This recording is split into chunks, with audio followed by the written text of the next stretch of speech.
দর্শক আসসালামু আলাইকুম, ক্রাইম টিভি ৭২-এ আপনাদের সবাইকে স্বাগতম। সাথে আছি আমি মিষ্টি রহমান। শুনছেন সংবাদ শিরোনাম।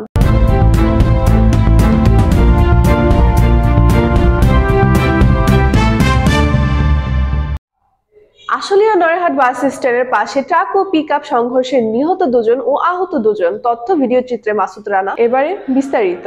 ঢাকা আরিচা মহাসড়কে নয়ারহাট বাস স্ট্যান্ডের পাশে ট্রাক ও পিকআপ মুখোমুখি সংঘর্ষ।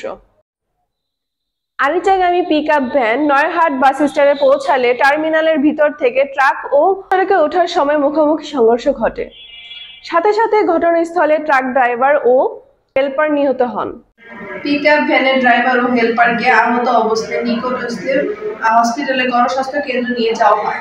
সাথে সাথে স্থানীয়রা 999-এ ফোন দিলে হাওড়া পুলিশ ঘটনাস্থলে থেকে লাশ উদ্ধার করে আশুলিয়া থানা হেফাজতে পোস্টমর্টমের জন্য লাশ দুটি মর্গে প্রেরণ করেন। ওদেরটা মারা যেতে পারে।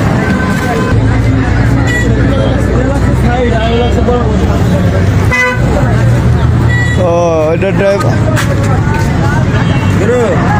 ড্রাইভার মনে শেষ মনে হয়, তা অবস্থা দেখে তো কম